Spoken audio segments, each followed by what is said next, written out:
అందరికీ నమస్కారం. జై శ్రీకృష్ణ ఛానల్కు స్వాగతం. ఈరోజు అయోధ్యలో శ్రీరాముని యొక్క ప్రాణప్రతిష్ఠ జరగబోతుంది. కాబట్టి ఎంతో పవిత్రమైనటువంటి ఈ రోజున ఈ కథను విని స్వామివారి యొక్క అనుగ్రహాన్ని పొందుదాం. శ్రీరాముడు, సీతాదేవి, లక్ష్మణుడు వెంటరాగా దండకారణ్యంలోకి ప్రవేశిస్తాడు. ఆ దండకారణ్యంలో ఎంతోమంది మహామునులు ఆశ్రమాలు కట్టుకొని తపస్సు చేసుకుంటూ ఉండడం చూస్తాడు శ్రీరాముడు. ఆ మునుల ఆశ్రమముల దగ్గర వన్యమృగాలు అన్నీ కూడా పరస్పరమైనటువంటి వైరము, భయము లేకుండా స్వేచ్ఛగా సంచరిస్తూ ఉంటాయి. పక్షుల కిలకిలారావములతో, వన్యప్రాణుల యొక్క విహారములతో ఆ యొక్క వనసీమలో ఉన్నటువంటి ముని ఆశ్రమాలు అన్నీ కూడా చూసేందుకు శోభాయమానంగా ఉంటాయి. ఆ మునుల ఆశ్రమాలు అన్నీ కూడా విశాలమైనటువంటి అగ్నిగృహాలతోనూ, యజ్ఞానికి కావలసినటువంటి సంబరాలతోనూ, వేలాడుతూ ఉన్నటువంటి జింక చర్మాలతోనూ, దర్పలతోనూ, అగ్నికారణ్యానికి కావలసినటువంటి సమిధులతోనూ, నీళ్లతో నిండి ఉన్నటువంటి పాత్రలతోనూ, తినడానికి కావలసినటువంటి ఫలాలతోనూ నిండి ఉంటాయి. ఒక పక్క నుండి వేద మంత్రాలు చదువుతూ ఉన్నటువంటి ధ్వనులు, మరొక పక్క నుండి పూజా కార్యక్రమాల మధ్య ధ్వనుల వీణుల విందుగా వినిపిస్తూ ఉంటాయి. ఆ ఆశ్రమంలో కేవలం తపస్సు చేసుకునేటటువంటి మునులు మాత్రమే నివసిస్తూ ఉంటారు. రామలక్ష్మణులకు ఆ ప్రాంతమంతా కూడా బ్రహ్మలోకం వలె అనిపిస్తుంది. ఇక రాముడు, సీతాదేవి, లక్ష్మణుడు తమ యొక్క ఆశ్రమముల వంక రావడం ఆ మునులు చూస్తారు. వారందరూ కూడా రామలక్ష్మణులకు ఎదురు వెళ్ళి స్వాగతం పలుకుతారు. వారికి అర్ఘ్యము, పాత్యము సమర్పిస్తారు. కొందరు మునులు రామలక్ష్మణుల యొక్క దేహదారుఢ్యము, అంగ సౌష్ఠవము చూసి ఆశ్చర్యపోతారు. వారిని అలా రెప్పవేయకుండా చూస్తూ ఉంటారు. ఆ మునులందరూ కూడా రామలక్ష్మణులకు, సీతాదేవికి ఒక పర్ణశాలను చూపిస్తారు. వారు అందులో నివాసం ఉండవచ్చునని చెప్పి వారితో చెబుతారు. కొందరు రామలక్ష్మణులకు నీళ్లు తెచ్చిస్తారు. మరికొందరు తినడానికి మధురమైనటువంటి ఫలాలను తీసుకుని వచ్చిస్తారు. అందులో కొందరు పెద్దవారైనటువంటి మునులు రాముని చూసి ఇలా అంటారు: రామా, నీవు అయోధ్యకు మహారాజు. రాజు లోకపూజ్యుడు. రాజు ప్రజలను ధర్మ మార్గంలో నడిపిస్తాడు. రాజు దుష్టులను శిక్షిస్తాడు, ప్రజలను రక్షిస్తాడు. అందుకే రాజును అందరూ కూడా గౌరవించాలి, పూజించాలి. ప్రజారక్షకుడైనటువంటి రాజు ఇంద్రునిలో 4వ అంశ అని అంటారు. అందుచేతనే రాజు ప్రజల యొక్క మన్ననలు పొందుతూ రాజభోగాలను ఇంద్రుని వలె అనుభవిస్తూ ఉంటాడు. ఈ ప్రదేశం అయోధ్య రాజ్యంలో ఉంది. కాబట్టి నీవే మాకు రాజువు, నీవే మమ్మల్ని రక్షించాలి. నీవు ప్రస్తుతం వనంలో ఉన్నావు అని చెప్పి రాజువు కాకపోవు. రాజు అయోధ్యలో ఉన్నా, అడవిలో ఉన్నా కూడా రాజు రాజే. రామా, మా సంగతి నీకు తెలిసిందే కదా. మేమే అన్ని సంగములను విడిచిపెట్టి జితేంద్రులమై ఈ యొక్క అడవిలో ప్రశాంతంగా తపస్సు చేసుకుంటూ ఉన్నాం. మాకు ఎవరైనా కానీ అపకారం చేసినా వారి మీద కోపగించుకోవడానికి కూడా మేము ఇష్టపడం. కాబట్టి మా అందరినీ కూడా రాజువైనటువంటి నీవే మా అందరినీ రక్షించాలి అని చెప్పి పలుకుతాడు. ఆ తరువాత ఆ మునులు రామలక్ష్మణులకు, సీతకు అనేకమైనటువంటి ఫలాలను, కందమూలాలను, ఇతరములైనటువంటి ఆహార పదార్థాలు తెచ్చిస్తారు. రాముడు వారు చెప్పినటువంటి మాటలన్నీ కూడా శ్రద్ధగా ఆలకిస్తాడు. వారు ఇచ్చినటువంటి పదార్థాలను అలాగే ఫలాలను భక్తితో స్వీకరిస్తాడు.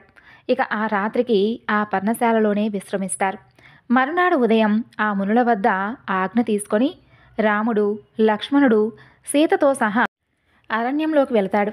వారు అడవిలో ప్రయాణం చేస్తూ ఎన్నో వన్యమృగాలను చూస్తారు. హఠాత్తుగా వారి ఎదురుగా ఒక రాక్షసుడు ప్రత్యక్షమవుతాడు. వాడి శరీరం అంతా కూడా ఒక కొండ మాదిరిగా ఉంటుంది. వాడు నరమాంస భక్షుడు. ఆ విషయాన్ని శ్రీరాముడు కూడా తెలుసుకుంటాడు. రామలక్ష్మణులు వాడి వంక నిశితంగా చూస్తారు. వాడు నల్లగా కొండ మాదిరిగా ఉంటాడు. కళ్ళు ఎర్రగా ఉంటాయి. వికృతాకారంతో ఉంటాడు. ఇక వాడి శరీరం అంతా కూడా రక్తంతో తడిసి ఉంటుంది. వాడి భుజం మీద ఒక శూలం ఉంటుంది. దానికి 3 సింహాలను, 4 పెద్ద పులులను, 2 తోడేళ్లను, 10 జింకలను గుచ్చి తీసుకొని వేలాడుతూ ఉంటాడు. ఆ రాక్షసుడు రామలక్ష్మణులను చూస్తాడు. గట్టిగా అరుస్తాడు. వారిని చంపేందుకు వారి దగ్గరకు పరిగెత్తుకుంటూ వస్తాడు. వాడి కళ్ళకు అందమైనటువంటి సీతాదేవి కనిపిస్తుంది. రావడం సీతను పట్టుకుంటాడు. సీతను తీసుకొని పక్కకు వెళతాడు. ఇక రామలక్ష్మణులను చూసి ఇలా అంటాడు: జటలు ధరించినటువంటి మీరు ఎవరు? ఇక్కడకు ఎందుకు వచ్చారు? మీరు ఎవరైనా కానీ ఈరోజు నా చేతిలో చావడం ఖాయం. మీ ఇద్దరూ కూడా మునికుమారుల వేషాలలో ఉన్నారు కదా. మీ వెంట అసలు ఈ స్త్రీ ఎందుకు ఉంది? అసలు ఈమె ఎవరు? ఈమెతో మీకు ఏంటి సంబంధం? మునులు జితేంద్రులు, అలాగే సన్యాసులు కదా. మరి ముని ధర్మానికి విరుద్ధంగా మీరు ఎందుకు ప్రవర్తిస్తున్నారు? ఎందుకు పాపం చేస్తున్నారు అని అంటాడు ఆ రాక్షసుడు.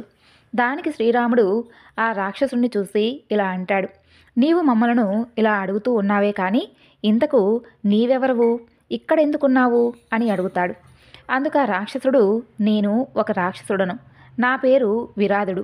నేను ఈ అరణ్యంలో ఉన్నటువంటి మునులను చంపి ఆహారంగా తింటూ ఉంటాను. మీ వెంట ఉన్నటువంటి ఈ స్త్రీ నాకు కావాలి.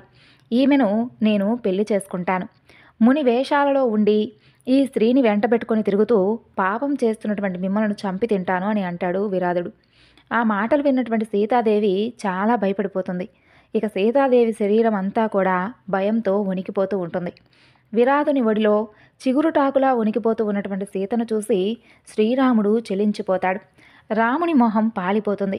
లక్ష్మణ్ణి చూసి ఇలా అంటాడు, లక్ష్మణ, ఆ దుర్మార్గుడు విరాధుడు సీతను తన ఒడిలోకి ఎలా లాక్కున్నాడో చూశావా అని అంటాడు. ఆ మాటలు విన్నటువంటి లక్ష్మణుడు కోపంతో రగిలిపోతాడు. రామా, ఏమిటి ఈ వెర్రి? నీవు దేవేంద్రుడితో సమానమైనటువంటి పరాక్రమం కలవాడవు. ఇలా బేలగా మాట్లాడటం నీకు తగునా? అసలు ఇలా ఎందుకు పరితపిస్తూ ఉన్నావు?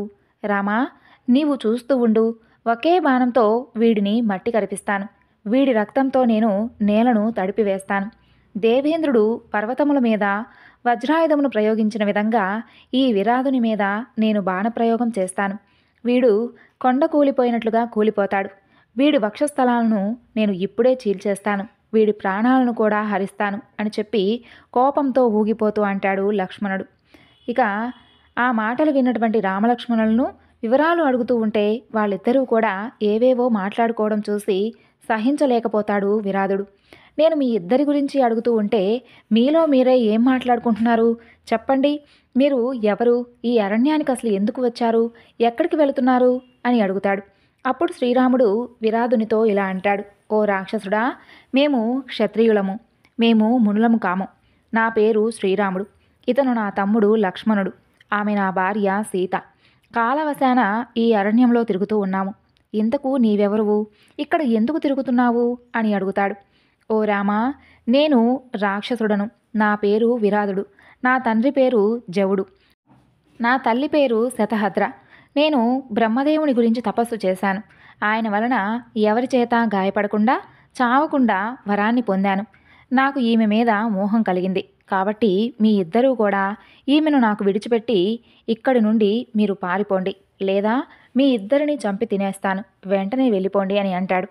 ఇక ఆ మాటలకు రామునికి కోపం వస్తుంది. కళ్ళు ఎర్రబడతాయి. కోపంతో విరాధునితో ఇలా అంటాడు, ఓ రాక్షసుడా, నీకు నా చేతిలో చావు మూడింది.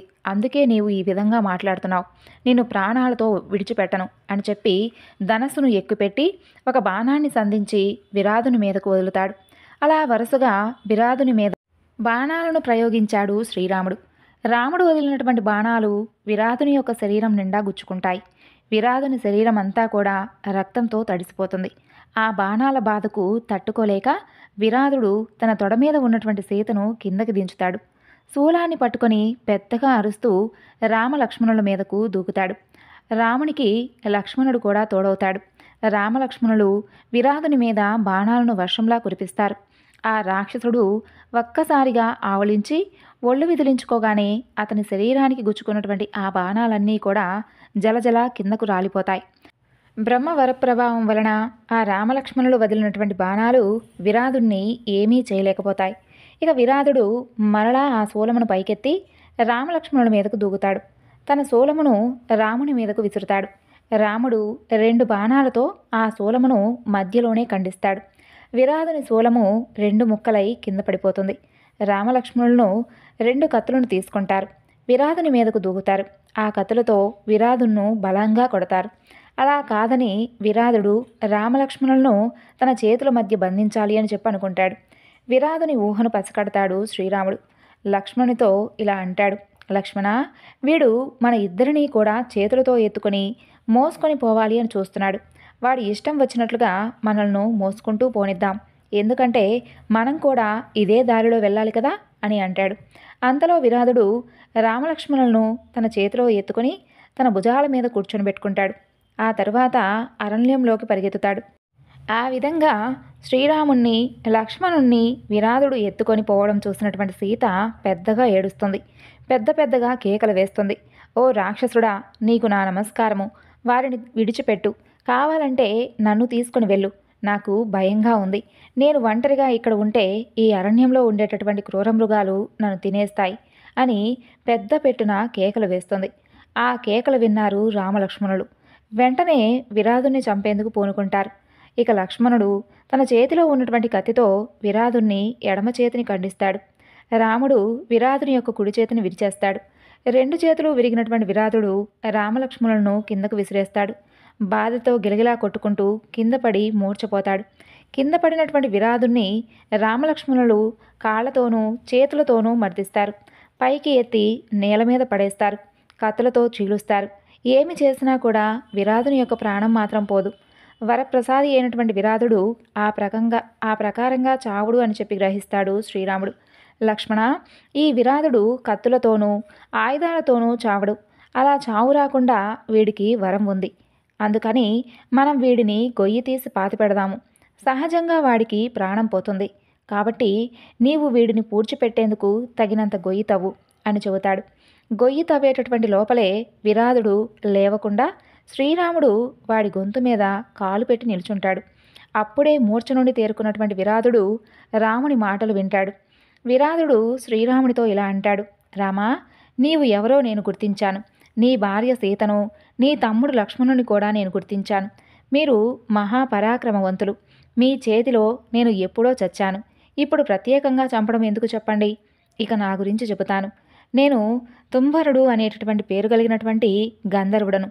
ఒకసారి నేను రంభ యొక్క వ్యామోహంలో పడి కుబేరుణ్ణి సేవకు పోలేదు. కుబేరుని శాపం వలన నాకు ఈ రాక్షస రూపం ప్రాప్తించింది. దశరథుని కుమారుడు శ్రీరాముడు ఎప్పుడైతే నేను యుద్ధంలో చంపుతాడో అప్పుడు నీకు నిజరూపం వస్తుంది అని చెప్పి కుబేరుడు నాకు శాప విమోచన మార్గం చెప్పాడు. ఇప్పుడు మీ దర్శనా భాగ్యం నాకు కలిగింది. నాకు శాప విమోచనమైంది. నేను తిరిగి నా లోకానికి వెళ్ళిపోతున్నాను. నాకు ఆజ్ఞను ఇవ్వండి స్వామి అని ప్రార్థిస్తాడు. రామలక్ష్మణులు విరాధుని యొక్క ప్రార్థనను మన్నిస్తారు. విరాధుడు రామునితో ఇలా అంటాడు. రామా, ఇక్కడికి 1.5 యోజనముల దూరంలో శరభంగుడు అనేటటువంటి ముని ఆశ్రమం ఉంది. మీరు అక్కడకు వెళ్ళండి. మీకు శుభం కలుగుతుంది. ప్రస్తుతం మీరు నన్ను ఒక గోతిలో పాతిపెట్టండి. మరణించినటువంటి రాక్షసులను గొయ్యి తీసి అందులో పాతిపెట్టడం పురాతన ఆచారం. అలా చేస్తే మాకు పుణ్యలోకాలు ప్రాప్తిస్తాయి అని అంటాడు. ఆ తర్వాత విరాధుడు తన ప్రాణాలు విడిచిపెడతాడు. విరాధుని కోరిక ప్రకారంగా లక్ష్మణుడు గొయ్యి తీస్తాడు. శ్రీరాముడు విరాధుని గొంతు మీద నుండి తన కాలును తీస్తాడు. అలా విరాధుడు పెద్ద పెట్టున అరుస్తాడు. ఆ అరుపులకు అడవి కూడా మారుమోగిపోతుంది. ఇక వెంటనే లక్ష్మణుడు పెద్ద పెద్దగా కేకలు పెడుతూ ఉన్నటువంటి ఆ విరాధుణ్ణి గోతిలో పడవేస్తాడు. ఆ ప్రకారంగా రామలక్ష్మణుడు ఏ ఆయుధం చేత కూడా చావనటువంటి విరాధుణ్ణి గోతిలో పెట్టి పూడ్చిపెట్టడం ద్వారా అతన్ను సంహరిస్తారు. రాముని చేతనే చావవలెననేటటువంటి కోరిక కలిగినటువంటి విరాధుడు తన యొక్క మరణ రహస్యాన్ని కూడా రాముడికి చెబుతాడు. అందుకని శ్రీరాముడు అతన్ని గోతిలో పాతిపెట్టడం ద్వారా సంహరించాడు. విరాధుడు మరలా లేవకుండా ఆ గోతి మీద పెద్ద పెద్ద బండరాలను కూడా పెడతారు. ఆ తరువాత వారు సీత వద్దకు వెళ్ళి ఆమెకున్నటువంటి భయాన్ని పోగొడతారు. విరాధుని మరణంతో సీతారామ లక్ష్మణులు సంతోషంగా ఉంటారు. ఆ రాక్షసుని బారి నుండి సీతను కాపాడినటువంటి శ్రీరాముడు ఆమెను కౌగిలించుకొని ఓదారుస్తాడు. సీత ఆ భయం నుండి తేరుకుంటుంది. ఆ తరువాత శ్రీరాముడు లక్ష్మణుని చూసి ఇలా అంటాడు. లక్ష్మణ, మొదటిసారిగా మనం రాక్షసులను ఎదుర్కొన్నాము. మనకు ఈ వనవాసం అసలు అలవాటు లేదు కదా, ముఖ్యంగా సీతకు. అందువలన చాలా కష్టంగా ఉంది. కాబట్టి మనం త్వరగా శరభంగముని యొక్క ఆశ్రమానికి వెళదామని అంటాడు. ఇక లక్ష్మణుడు దారి చూపుతూ ఉండగా శ్రీరాముడు సీత లక్ష్మణుని వెంట నడుస్తూ ఉంటారు. అందరూ కూడా శరభంగ ఆశ్రమానికి చేరుకుంటారు. శరభంగ మహాముని దర్శనాన్ని చేసుకుంటారు.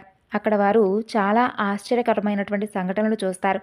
శరభంగ ముని వద్దకు దేవేంద్రుడు దేవతల సమేతంగా తన రథం మీద ముని వద్దకు వస్తాడు. దేవేంద్రుణ్ణి గంధర్వులు, అమరులు, సిద్ధులు, మునులు స్తుతిస్తూ ఉంటారు. దేవేంద్రుడు శరభంగ మహర్షితో మాట్లాడుతూ ఉండగా రామలక్ష్మణులు శరభంగ ఆశ్రమానికి వస్తారు. ఆకాశంలో నిలిచి ఉన్నటువంటి దేవేంద్రుని రథమును శ్రీరాముడు లక్ష్మణునికి చూపించి దాని గురించి చెబుతాడు.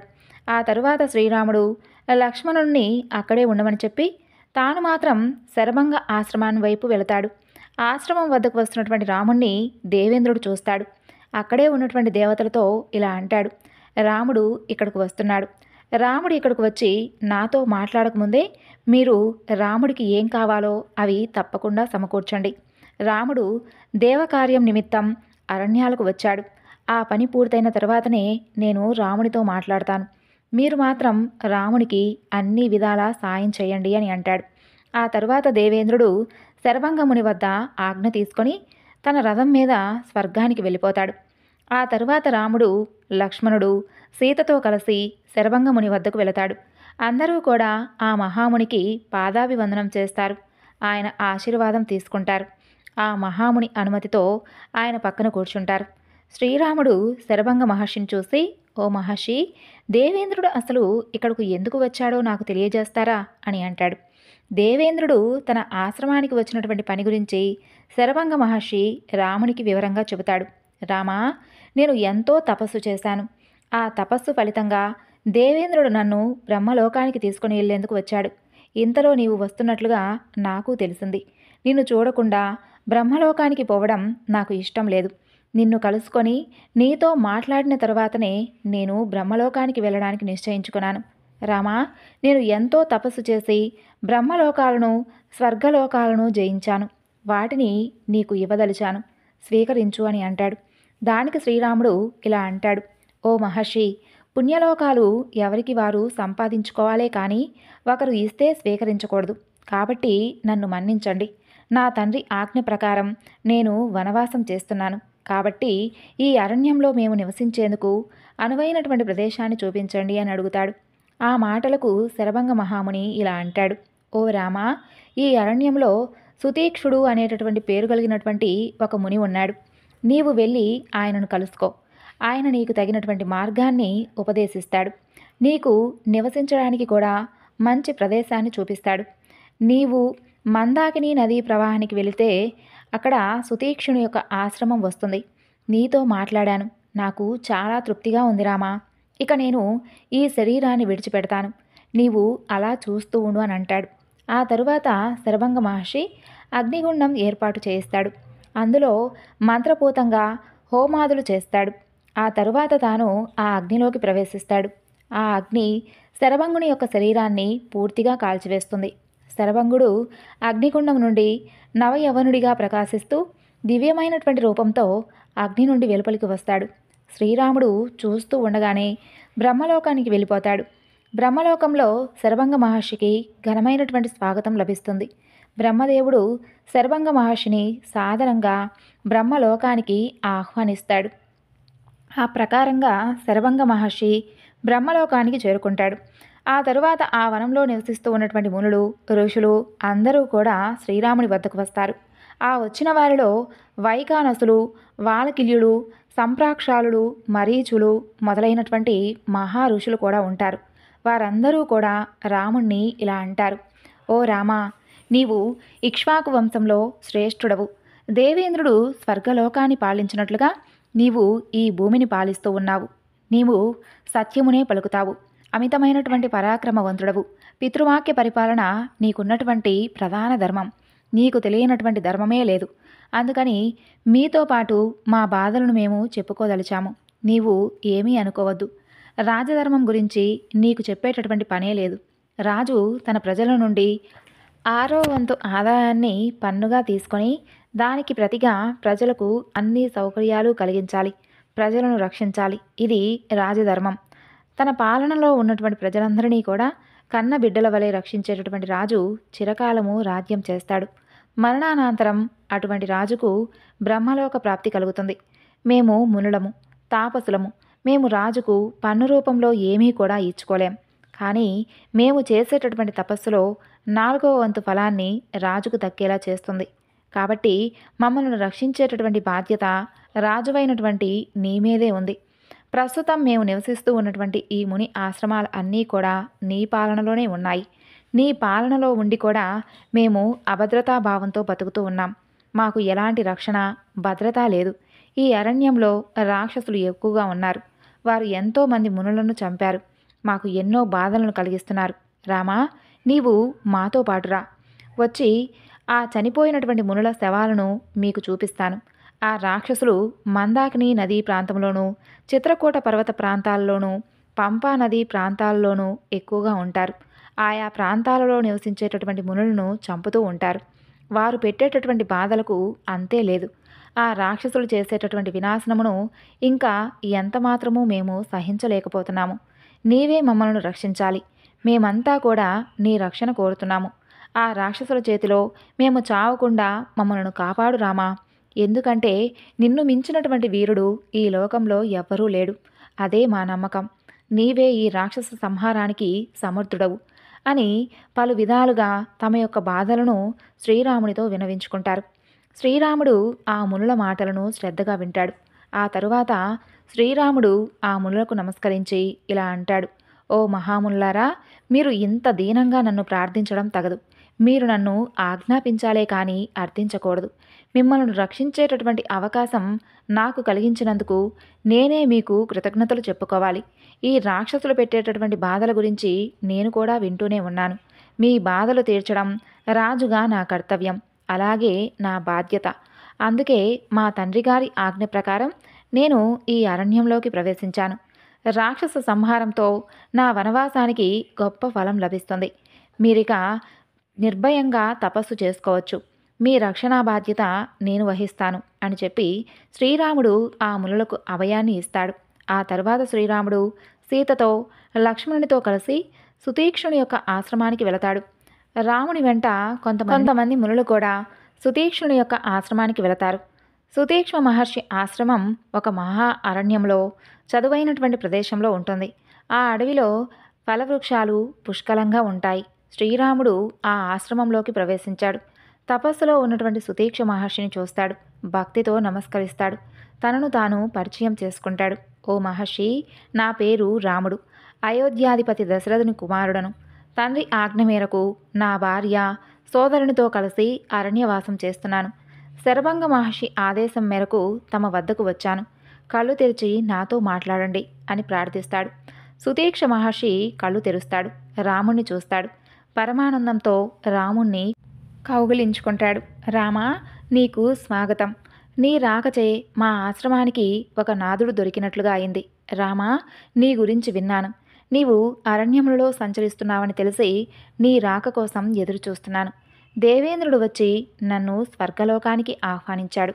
నేను స్వర్గానికి వెళ్ళవలనని చెప్పి నిశ్చయించుకున్నాను. కాబట్టి నేను ఆర్జించినటువంటి తపోఫలాన్ని నీకు ధారపోస్తాను. నీవు స్వీకరించు అని అంటాడు. అప్పుడు శ్రీరాముడు ఆ మహర్షితో ఇలా అంటాడు: ఓ మహర్షి, నీ గురించి శరభంగ మహర్షి వలన విని నేను మీ వద్దకు వచ్చాను. తమను నాకు ఉండడానికి తగినటువంటి ప్రదేశాన్ని నిర్ణయిస్తారని చెప్పి శరభంగ మహర్షి చెప్పాడు అని అంటాడు. చూడు రామా, ఈ అడవిలో ఈ ప్రాంతం నివాసయోగ్యమైనది. ఇక్కడ ఫలవృక్షాలు, పూదోటలు విస్తారంగా ఉన్నాయి. పర్ణశాల నిర్మించుకోవడానికి అనువైనటువంటి చదునైనటువంటి ప్రదేశం కూడా ఉంది. కాబట్టి నీవు పర్ణశాల నిర్మించుకొని ఇక్కడే ఉండవచ్చు. కానీ ఈ ప్రదేశానికి పెద్ద పెద్ద జంతువులు గుంపులు గుంపులుగా వస్తాయి. కానీ అవి ఎవరికీ కూడా హాని చేయవు. కాసేపు అటూ ఇటూ తిరిగి వెళ్ళిపోతాయి.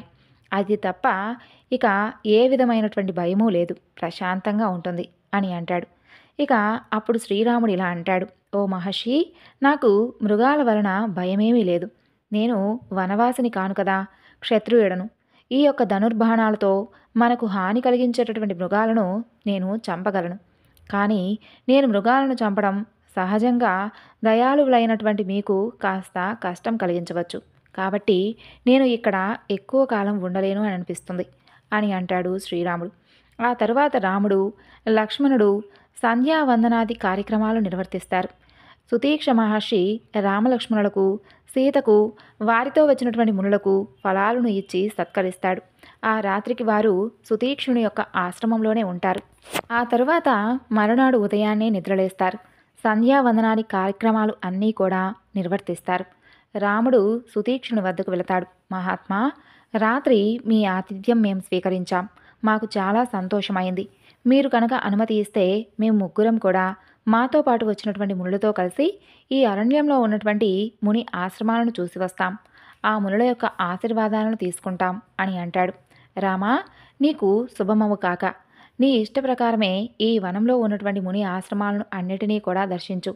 ఈ వనంలో ఫలాలు, పుష్పాలు సమృద్ధిగా ఉన్నాయి. నిర్మలమైనటువంటి నీరు, జలాశయాలు ఎన్నో ఉన్నాయి. కొండల మీద నుండి నేల మీదకు దుముకుకుంటూ వస్తున్నటువంటి జలపాతాలు కూడా ఉన్నాయి. జింకలు, నెమళ్ళు, ఎన్నో వన్యప్రాణులు కూడా మీకు కనువిందు చేస్తాయి. ఈ అడవిలో ఉన్నటువంటి అందాలన్నీ కూడా తనివి తీరా చూడండి. మరలా తిరిగి మన ఆశ్రమానికి చేరుకోండి అని అంటాడు.